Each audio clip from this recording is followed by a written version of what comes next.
again from the game we saw yesterday, which kind of made me wonder about this whole is he a substitute jungler in the first place thing. There was actually a little bit of a miscommunication with those exact two champions, Mimer and Impaler, making different calls kind of at the exact same time to go in and go out at the same time. Between the two of them, that kind of thing can actually really cost you in these situations. Yeah, of course. I mean, synergy between two players is something that doesn't come overnight for them. So we'll see if, well, they've had a night. We'll see if that's actually changed things for them on that front. Rengar, as we said, banned out. Yeah, spamming it out, playing together. That's pretty much the only way that it's going to fix things. Lucian and Caitlyn both banned out here. So banning towards Haydal here, the AD carry right now for Super Hot Crew. On the other side, Kassadin taking away Elise and Vayne. Okay. So keeping Vayne out, maybe just a little bit of a kind of respect ban. Vayne is always a threat. If she's on an enemy team, you cannot say for certain you've won until you've kind of won overall completely. Taken the Nexus is probably the best way of putting that. But just because she scales so hard and all it takes is one or two unlucky kills or out of position kills and Vayne suddenly is right back in it and the enemy team now has enough damage to kill your entire team. So maybe just kind of want to make sure they've got that reliable potential there out of it. Well, let's have a look here for this one. Shyvana was the first pick for Karont3. So with that Shyvana left up, picked in. Didn't really need much time to think about that one either. They took Shyvana straight off the table. Are we going to be seeing a Mundo? Of course, saw him in the last game. We know how strong he is right now. Dragon pick, Dragon. Yeah, Mundo, very, very strong jungler at the moment. And indeed, kind of fits in the same... Ooh, that... Okay, so they just picked out Evelynn at the exact same time as Mundo there. That kind of implies some interesting things. That means probably Evelynn jungle. It could be Evelynn mid lane or top lane. That is something we have seen in the past. But Mimer top lane Mundo is not something I've ever seen before.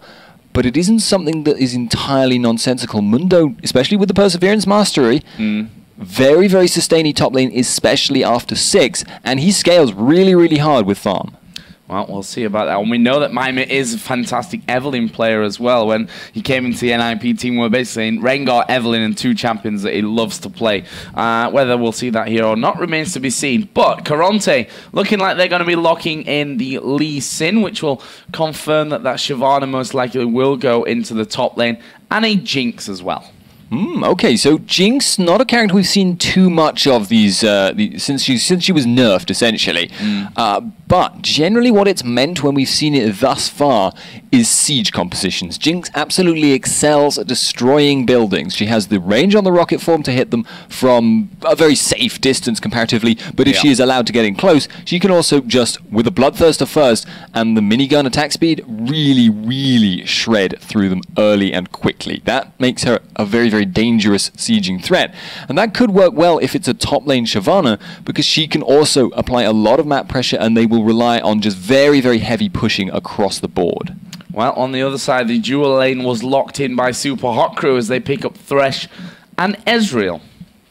Okay, Thresh, Ezreal versus Jinx, Leona. That is a lane with a lot of kill potential. I mean, straight up, Leona, any lane, has a lot of kill potential, but Thresh, Ezreal do have tools to avoid Leona. Obviously, can Arcane Shift out of the Zenith Blade, although post 6, that can then be followed up with the ultimate, which obviously you'd have to flash. But the other thing, though, that I will really be interested to see if it can be done consistently by migxa, is can he flare Leona when she's in the middle of Zenith Blade? You can cancel it out and it would prevent her from getting the stun and actually leave her in an awkward position where she would take poke, but it's such a mechanically difficult skill to master, especially if the Leona is aware you're trying to do it and will try and mix you up. It can completely make or break a lane, but if that doesn't happen, maybe in the long term we'll see some things start to go wrong for Ezreal Thresh. Well, the final pick here for Karont3 was also Zed. Now, we saw neptuNo playing Zed in their last game yesterday, which of course they did end up losing out. That was our second game of the day against the Copenhagen Wolves, so most probably the strongest team that they were up against there. We'll see how neptuNo does here on Zed today. It's left Super Hot Crew actually with final pick, and they're going to be going for their mid lane here with that final choice, currently hovering over Lissandra.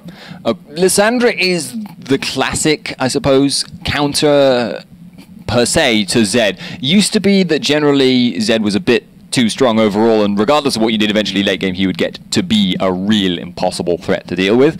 As he is now, though, a little bit less reliable than he used to be. Very much a skill-dependent champion, and I have to wonder. I've never seen the matchup Morgana versus Zed, but you would imagine that would actually favor Zed. I mean, Black Shield is almost worthless against him. By much the same token, he is very, very good at juking things like Dark Bindings and all the rest of it. So it just seems like that is a very dangerous pick to go with, and may very, very well indicate 2v1 swap-ups. That would actually work very, very well, though, for Karont3, because their bot lane is extremely reliable in 2-on-1s. Jinx shreds towers. It's a very complex situation. Well, this is, as we said, a very important game for both teams. Super Hot Crew, if they actually manage to win this one, pretty much guarantee, all but guarantee, let's say that. Yeah, it's obviously never a done deal until you've played all your games, but pretty much pushes them into a position where they'll be feeling very, very safe in terms of going through. For Karont3, though, we said it before, that they're almost on the opposite side of things. They need a win here to stay in. Yeah, without that win, it puts them in a 2-0 down, and they're not going to be playing. I've said it before. I don't understand round robins very well, but everyone plays each other once. I know. And at the end of it, the top 3 teams go through. But teacher, what if they end up with the same number of wins? And this is the thing: we play tiebreaker games. If no team has a winning record against the others in the tiebreaker. Okay. So right. We could end up with a 2-team tie. We could end up with a 5-team tie. We could end up with a 3-4 team. Like, there are so many different outcomes to it that it's almost not worth talking about the possibilities there, because there are each different outcome. Each if it's a 2-way tie, it'll be a different format if there's a 3 or a 4-way tie. So we'll come to that if we get there. I wouldn't mind seeing an extra few games, that's for sure. But they will be played tomorrow, obviously, if we do end up with ties in anything. But we are going to go into game here and kick things off. So let's have a little bit of a talk about level 1 and what we can expect from it. Okay, well, the first thing that's really, really obvious is Super Hot Crew have an incredibly dangerous level 1. They have Dark Binding and they have Thresh Hook. That combined, the two of those things are really, really dangerous CC. Then they also have multiple spammable high damage poke abilities in the form of Mundo Cleaver if he chooses to skill that, and Haydal's Mystic Shot there. So really, really scary level 1 from them. I think I mentioned this yesterday, but the value of invading in general in the current patch is a little bit lower, but they may well still try and abuse that. However, they have to be careful because there is still a lot of damage to contend with. Less CC, but if they were to walk into Karont3 and not be aware of it ahead of time, it would be disastrous. Well, Impaler going to look to have a bit of a free run here on things. You see a lot of pings going down onto the top side of the map there. Mimer, of course, going to be playing this Mundo up in that top lane. And obviously having a bit of a discussion right now, Super Hot Crew, as to how and why they're going to go about the things that they're going to go about with. Or maybe they'll just sit back and soak up any pressure that comes from that one. Interested to see what Impaler actually does here with Evelyn, whether he does a fast switch around the jungle. There's a ward down right in the face of Jimbones and Tremnek, and they now know that they're spotted. Gonna back away from that one. Zed up on the top side, also from that ward that was put down earlier on, and we can see the duo of migxa and Haydal starting to come down as well to join up with Mimer. So we may see this 3-man push onto blue. Late invade is going to really disrupt Tremnek. Econatorz here. Wow, flash there early, very early, like almost ridiculously early from Eco, and that is going to be the blue buff here going over, or is it the Q hits? And actually Eco is going to manage to hold that one in there. That right there was absolutely amazing. Got the vision from the Q, smited it down. Brilliant. Really, really, really nice reaction by Econatorz, and now actually confident enough to go back and make sure he gets his level 2 from finishing off the little mini lizards there. However, that was a very low risk play from Super Hot Crew in the first place there. They were just not it didn't really cost them that much to fail to steal that, and it could have earned them quite a lot. And Mundo ended up just using his teleport to head down to the bottom. It's kind of like, instead of what we see quite often, which is the safe play in a 2-on-1 situation where people go and get a little bit of jungle experience, then recall, and then get back to lane while the lane is frozen, as we can see in bottom lane at the moment. Instead, Mimer said, right, I'm going to be with the team, I'm going to try and make a play happen. As it happened, didn't work out this time, though. And we'll see how much pressure he faces on that bottom lane as things work out there. Always got to be careful with that Leona if she decides to just jump straight on top of the slow that they can come out of Jinx. Plus, you know, the snappers. Yeah. Which is always going to be deadly in terms of locking you up.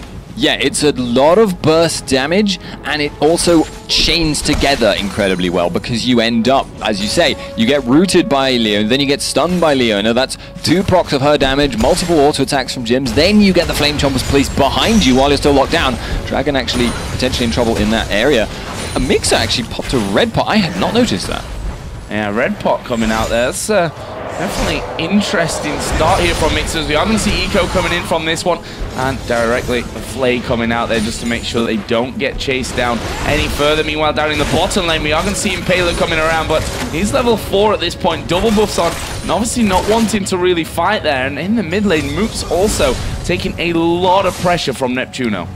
Yeah, this is kind of what I was expecting in this mid lane.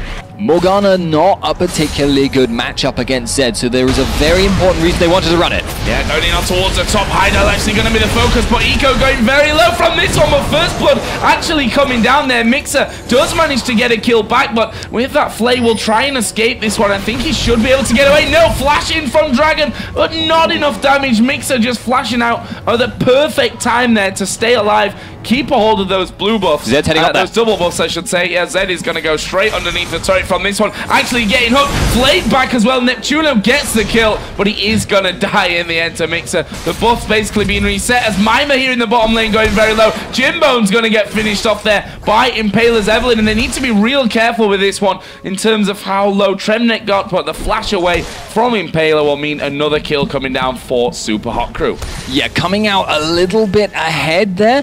Thresh able to take down Zed, and that has a lot of implications for the mid lane because Morgana was under pressure. Now she's going to be able to sustain herself back up, and in bot lane there's another fight. Yeah, Mimer's actually in trouble from this one. Eco now coming across the side. Can they lock him up from it though? A lot of damage early on here from Eco as he lands the Q to finish things off. We're tied in kills. Slight goal lead here for Karont3 though.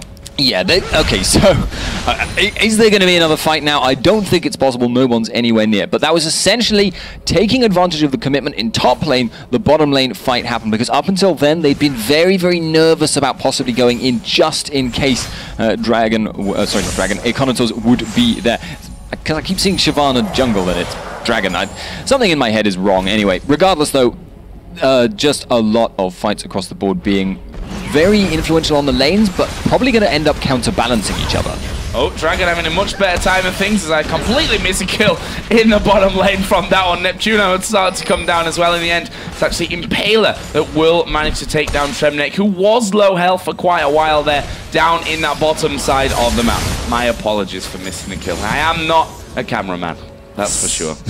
C'est la vie. As it happens though, Karont3 are now looking to try and take away this tower. They want to get that momentum going, but can they get it? Oh, Flame Chopper's coming in. Moopz going to come from the side. That's a great dart binding. Eco's going to pay the price, or is he? He's still alive from this one. Ignite is burning away. Mimer will be able to pick up the kill, but now is Mimer too deep in this one? Going to get slowed down by the zap as we see the dart binding actually missing, but the kill comes in onto Jimbones. And, well, Morgana, you've always got to factor in there. I mean, Moopz comes around. Ulti was already used, as was Flash and Ignite from that fight, but they were able to pick up another kill, leaving them now 6-3 in the lead. Yeah, but crucially there, the tower has been held. Super Hot Crew able to prevent that momentum going, and we said it in Champion Select, it is the signal that you're going for a siege composition if you pick Jinx. If you're not able to start pushing down towers early on, you're not going to be taking as big of an advantage as you potentially can do, and then you start to feel the difference between Jinx and Ezreal in team fights. He is so much more mobile, and he's so much more less restricted by what his team is doing than Jinx is. She cannot make plays essentially alone. Oh, Dragon going to actually jump into this one in Dragon form as Lee Sin's Q will land on toward migxa. He's in much trouble at this point. Will actually get finished off. Ignite goes down on towards Eco, and Haydal not going to have the damage really to push this one back. A nice kill picked up there by Karont3 to bring it back to 6-4. Okay, so it seems to be a constant game of 1-to-1s across across the map, but at the moment it's still definitely favoring SUPA HOT CREW. They will have an incredibly dangerous team fight as time goes by here. With Evelynn, with Mundo, with Morgana, all of that AoE magic damage, and indeed Ezreal able to hop around the fight, they have a lot of potential as long as they don't start losing towers. But next question, actually, is are Karont3 going to go not for a tower, but for the dragon? Because there is still that 2-1 commitment in top. Oh, Impaler coming in there is going to put down the ultimate. Jimbone's already down to half HP. They should be able to chase this one out, especially with the Mundo in there. Very, very sticky, but Impaler goes low. Is he going to get finished off? The Ignite goes down. Zap will actually pick up the kill. And there is the missed briefcase from Mimer, and they're turning this one around. Mimer might actually go down here. Jimbo's chasing in. One more shot should do it, and there it is. Double kill. The movement speed boost will get him out of there, and that is a nice double worked out. A little bit of overestimation there, I think, from SUPA HOT CREW. Mimer actually missed right at the end one crucial cleaver. He probably would have been able to kill Tremnek if that had happened. Still wasn't ideal though, because Impaler underestimated the burst that came out with the Ignite, with the Leona damage and Jinx all coming in at once. He ended up going down very, very close to surviving, but didn't actually do so, and that obviously left Mimer a bit in the lurch. But even then, he could have turned it around, but just missed straight up. So with the first two towers of the game going down, so neptuNo going to sit there with the Dark Binding and a Tormented Soil. Mimer and Dragon are going to be facing off here in this top lane, or at least Mimer will be moving up to the top. Now Dragon's actually started to work his way back down, kind of pick up the new creep in the jungle that we have, which is kind of conveniently placed for the top laner on that blue side as well. Yeah, the white is actually very much a kind of a parallel to the small golems, because he's just not very easy to take. Comparatively, you're going to lose a lot more health for a lot less gain if you want to take either of those two camps at the extremities of the map. Probably to limit top laners, you know, just cheesing off and taking them. But Impaler now hanging around this bottom lane by passing all the wards because he's Evelynn. Can migxa set up a Lantern gank? Well, might not even need that at this rate. Impaler has got himself into the brush right now, and they've not seen it. Actually, Leona going to go in. The hook lands onto Jimbones. There comes a solar flare. Eco coming around. migxa is already extremely low from this fight. There's the true shot barrage coming out. migxa is still very, very low, but can they get in there to finish him off? Eco continues to chase down as well. Haydal going to get away as Eco goes under what was the tower there earlier on, and now Zed starts to move in. Impaler goes down. That's a double kill for Zed. Haydal not going to escape this one. Jimbones picks that one up. And what a turn of events here. Karont3 picking up a 3-for-1 in the bottom lane. The faster roaming from Zed meant he got there and was able to really turn that fight for them. They were kind of on the retreat, as it were, before, but then with Zed there, it was just a sudden appearance of a massive spike of damage, and there was not a lot that could be done about that at that point. Morgana arrived afterwards, but just kind of you can't get in range very easily for Soul Shackles unless you've landed the Dark Binding, and there were 3 people there, 2 of them on low health, just not able to reach him. And that minion's going to stop him. Yeah, 1,000 gold there actually for neptuNo on Zed to spend after that little fight. Puts him at 3-1-1 now, and it's not something you want to see happen. The Zed, who'd been kept relatively well in check, I think we can say, up until now, is now at the point where he can start to become extremely strong. Yeah, it was starting to look almost like Morgana was going to end up on top of that lane, but with the mobility boots, he was able to just get there, get kills, and get fed. That is why the assassin meta was so strong, because even though they weren't necessarily stronger champions per se, if you looked at them just like in some kind of bizarre 1v1 scape where you're comparing usefulness to the team late game, mid game, because of their roaming potential, that gave them kind of an extra edge on top of everything else they did. Yeah, Mimer here getting started upon by Dragon, forced to pop his ultimate from that as well, and not really the desired effect, I think, from Mimer. Didn't want to be using that up, but he gets him up to full HP, and honestly, that ultimate from Mundo not got the biggest of cooldowns on it either, as we do get a pause. Not sure exactly what for at this point. Apparently, Moopz, or someone at least, is lagging here for SUPA HOT CREW. That's a bad sign. Yeah. Heard those words before, but hopefully, okay, I'm not really hoping for his connection to be failing, but I'd rather that was happening than the servers were doing something funny. Exactly. It gives us a bit of time though to actually look down the items here and talk about some things such as the trinkets that we have in here. Only one sweeping lens right now across the board, and that's with Leona, who also, by the way, went for the Relic Shield start. Now up to Targon's Brace already. On the other side, slightly different with the Sightstone coming out of Thresh. Well, remember, Targon's Brace actually gives you an extra edge in pushing, which is very, very much different from what you would normally expect from Leona.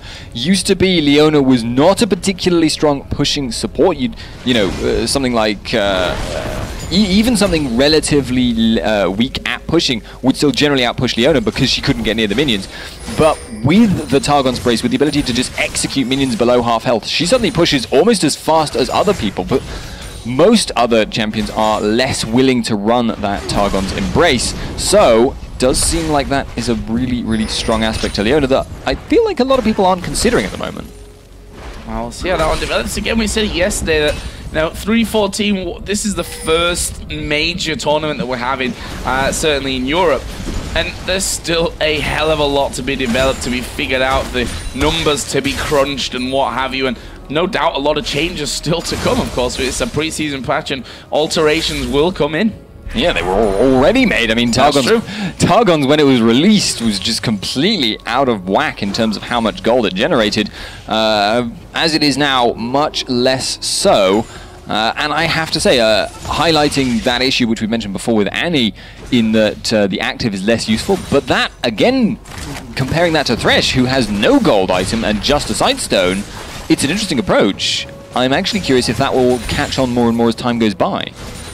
We'll see that a heal coming out from that Targon. It's always a bonus to be having, especially in a lane where you've got no natural sustain. No, it's not a massive heal by any means, but helps you stay in there. I mean, Bloodthirst's already in for Jimbones at this point, so it's not exactly like he's got no sustain, not able to keep himself healthy in there. Yeah, as time goes by, the Targon sustain becomes less relevant. Wow, going straight in there. The Chomper's down, and that is the combo we were talking about earlier on. Jimbones here now going to chase off, try and get his paws on migxa as well, but I think migxa should be able to get away. Gets hit by Zap, but already was too close to the tower for really any problems to come in. So another nice kill coming down for Karont3. Yeah, and you could actually see an instant reaction coming out from Zed there, moving down to support the team.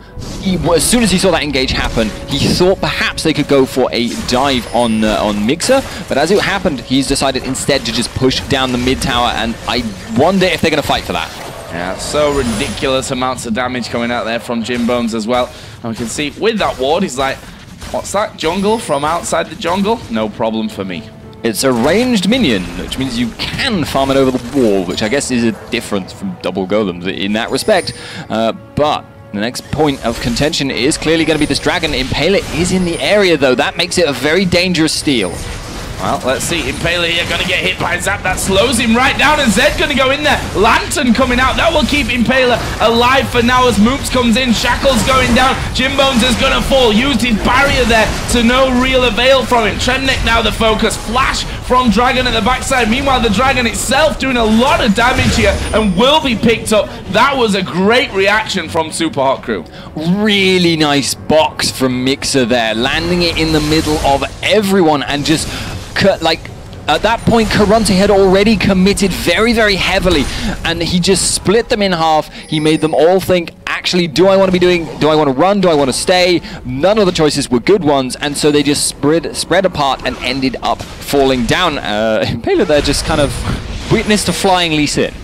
Yeah, flew straight past him, and Nico actually going over towards Guns.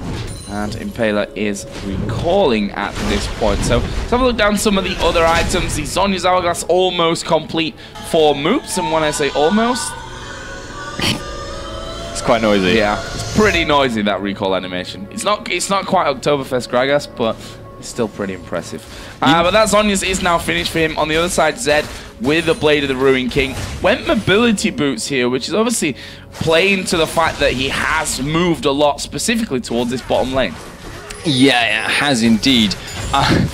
I actually wonder though at the moment if he's he's not going to be able to get that at the moment. There's just a few too many wards down there, and that just makes it a little bit difficult. But at the moment it seems like his aim in these team fights is to try and destroy Evelynn, but that is now being countered out. There has been a Zhonya's Hourglass pickup, which is very, very difficult for him to deal with. Obviously, Deathmark makes things difficult, and that in turn now means that Impaler is much, much safer in forcing these engages because she's been the first person in these battles thus far. Previously had to worry about being bursted out in spite of her shield. Now, maybe not so much. I saw the pink ward go down from Impaler. Obviously, changed a lot really in this patch. Now no longer invisible, but has 5 hit points, I guess we can really call it. So that'll be probably taken away here once SUPA HOT CREW realize what they can go for, as we are going to see them going full on towards Impaler. But again, migxa having that lantern in the right place at the right time will keep him alive. Yeah, migxa's making the plays thus far. We had that box before. We also, in the same team fight, had the lantern that enabled Impaler to take almost no damage from Zed's Deathmark because he took it at the exact moment where Zed appeared, having teleported, and just zoomed out of the way and avoided all the follow-up. Now, this top lane pushed down pretty heavily by Mimer, who been relatively quiet, as has Dragon, since we've come into this phase where they end up in a position together there. As we are going to see Moopz going in on towards Jimbones, who's between the towers, picks up the kill, going to speed out there. Wow, Impaler getting kicked in towards him there, and Jimbones is going to pay his price for that one. Eco now being chased down by Impaler, getting himself off to a ward, but he's basically running to no man's land. That will be a double kill coming down from Impaler. Questionable place to fight from Karont3. Yeah, they were going very, very deep, and it was just a lack of awareness, I think, that of where Mimer was. He was able to get there much, much quicker than they were anticipating. Popping that ultimate does make Mundo very, very quickly, but they're going to go for Tremnek. Wow, box coming down. Lantern going to be used here. Impaler gets himself now another one. He's on a rampage at 6-2-3. Got himself that needlessly large rod added in as well at this point, and he's up at 1,400, 1,500 gold, 1,700 for Mimer as well. But SUPA HOT CREW, they're managing to pick up these kills where you maybe wouldn't expect them. Yeah, they are really, really playing that kind of aggressive roaming style. They're going for picks much less than team fights. Karont3 much more orientated on those kind of larger engagements at the moment. But that does mean that kind of part and parcel to mobility and to that ability to roam and get picks is that you start taking a couple more towers off the back of them because you create more map pressure, you create more opportunities for your laners to then take their towers, and that's giving them a little bit of an edge on that, and that's why you can also see that small gold advantage opening.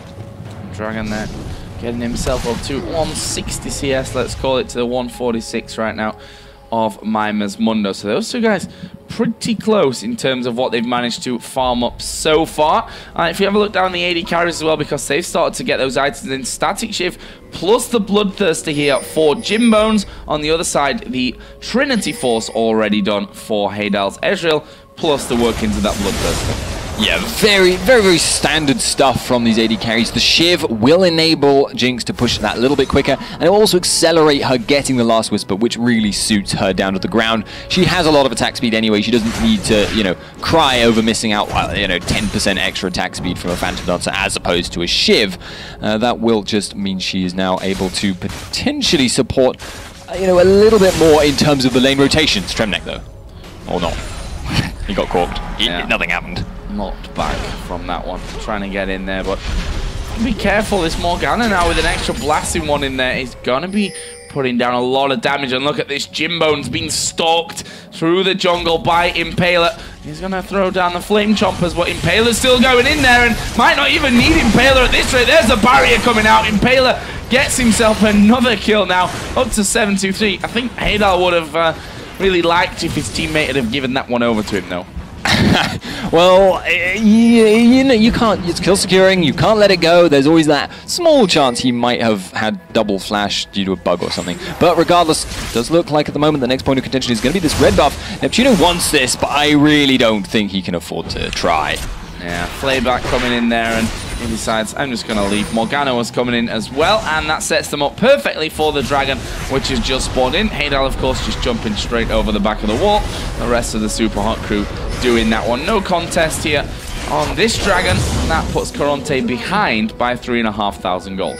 Starting to build a bit of a significant gold advantage now. Super Hot crew have had the edge in a couple of these little engages at the moment, and now it seems like neptuNo has boots of mobility, but I don't think that's going to be enough to outrun Mimer. No, Mimer chasing in for this one. Hook and the binding land onto neptuNo. He will go down. It's Mimer that picks that one up, and again, just out of position. We've seen that in these last 10 minutes that Karont3, out of position, have lost 3-4 kills, I think, until now. And it's that solo queue mentality of just being able to capitalize off of mistakes the Super Hot crew are employing here. You see someone out of position, you snap down on them, you jump on them. It works really, really well, and they're employing it to very great effect. Impaler being spotted out there, but I don't think they're going to go for that either, really. No.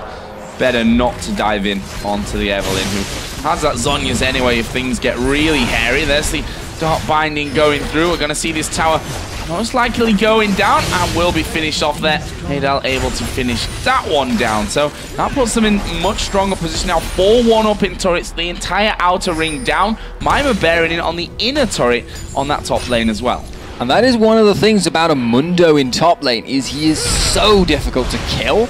And he does clear the waves pretty well, but they're going to go for the engage in mid instead. Oh, Impaler going to get down the damage. Actually, a good solar flare coming out, but Mimer's right at the front of them. We see their eco going to be chased down by Haydal. So let's get back to the main of the fight. There is the death mark coming in, but onto Mimer, you can see it's barely scratched the guy. And Zed is going to go back to his shadow. Nice little juke from neptuNo. He's going to pay for it with his life, though. And now Tremnek, who came in to save him, will also pay for it with his life. Impaler using the hourglass and actually comes off with the lantern as well. He's actually going to escape that one. Moopz doing exactly the same. Flashes away. Dragon trying to get in there for a kill. He falls as well. Finally, we see Morgana go down. Well, that will be an ace for Super Hot crew. Absolutely beautiful damage juggling there. Karont3 were just getting so close. They would get, they were a bull to a matador. They just were not quite able to ever land a decisive blow. And as a result, they just took a, what was 5 for nothing? 5 for 1? 5 for 1. 5 for 1. That is pretty serious, actually, at that point, especially considering now the gold is suddenly ballooning up to, what, 7,000, 8,000? Yeah, really, that gap's starting to grow on them. More items coming in from that one. Bloodthirster done now for Haydal, along with a pickaxe. So moving his way up nicely towards that, Last Whisper. The item name, which has been in the game for a very long time, just suddenly decides, you know what, I'm going to leave Joe's head for a moment and confuse him. Other items coming in as well. I mean, look at Thresh, who we were wondering how that was all going to go for him. Started out with the Sightstone, but now migxa really working his way up nicely. Going to have his Randuin's Omen finished shortly. Yeah, he is building a very, very tanky build, and that kind of means he's going to be on the front line quite a lot, which is actually a thing that Thresh has suffered a little bit for in this patch. He's still very, very powerful. He's still very, very relevant in lane and late game thanks to his CC and his early game damage, but he doesn't really scale in the same way that a lot of the supports we're seeing a lot of at the moment do. Annie can burst people hard, or she can just build full utility. Thresh kind of really, really benefits from being tanky as anything you care to mention, but doesn't really benefit that much from he doesn't have any other options, essentially. One thing that we didn't really touch on is the fact that Karont3 looked down their lineup and you see a lot of AD in there. And obviously the real magical way to get around this right now, we see that 3 Randuin's Omens are coming down. Yeah, it is. That's a pretty good effect there. They do actually have to consider the fact that Dragon there is going to put out more magic damage than you would expect, and Leona is also a deceptive effect. Her passive, when procced across everyone, which it quite often will be in team fights, also puts out quite a lot of magic damage. But yes, getting a lot of Randuins is going to be a very big thing, and it's very difficult to deal with. And it also means that everyone who builds AP has been able to just build a Zhonya's, and that really gimps Zed. Yeah, 2 Zhonya's in there. Zed kind of limits his targets of where to go with that one as migxa here up in the enemy jungle, getting wards down. Actually, he's going to land the hook here on towards Eco. Flay and the box coming in. Are they going to go down for him? neptuNo comes over the wall, walks straight through into the box, and Dragon's right at the front as well. This is a very strange opening to what may be a fight. It's a Dark Binding lands onto neptuNo, loses half of his HP, and you see that almost dealt with there just by that as Haydal now going aggressive. Flame Chompers come down. Black Shield used to just run straight through them, and now Impaler pushing his way in as well. He might actually pay the price, but gets his ulti in there as he uses that Zhonya's Hourglass. Everyone else falling very, very low. Moopz gonna proc his ultimate off before using that Zhonya's, and now Impaler chasing down. He gets kicked back. Haydal's unstoppable, and Eco will manage to run away from it, but meanwhile, while that was all going on, Mimer just doing what a Mundo can do really well and push this bottom lane out. Yeah, beautiful kiting there by SUPA HOT CREW, keeping themselves well out of the range of Karont3, but able to put so much damage in return because Karont3 was so desperate to make that fight happen that they were able to then turn it around. Can Eco steal this Baron, though? I think maybe, actually. Well, let's see. The Q does go over, and SUPA HOT CREW decide to wait this one out. They're going to try and block him, but there is the Baron pick up. Eco going in for migxa, but he's going to pay his price without even picking up a single kill there. Meanwhile, Mimer just doing what he does best, pushing down on this bottom lane. Drew like 3 guys in while they were doing Baron. They're going to try and kill him, but good luck. Yeah, we'll see about that one. He actually turns around there, does a decent chunk of damage. They're throwing everything at Mimer, and he's like, nope. I'm just going to walk away from this one. And by the way, I'm up at almost full health after my ultimate. Yeah, Mundo is leaving, and now he even has Baron regen. I mean, if you just look at his health bar, he's healing for like 40 health a tick or something, and that's getting excessive at that point. And he's built a war. Yeah. He's got a lot of regen. His Warmog's just been finished as we're talking about him as well. We've seen a Quicksilver Sash now coming for Haydal, who's got that Last Whisper Bloodthirster Trinity Force combo already done. We already talked about the fact that those Randuins started to appear, one with Mundo, one in the hands of Thresh as well. And a Rabadon's Death Cap now finished for Moopz.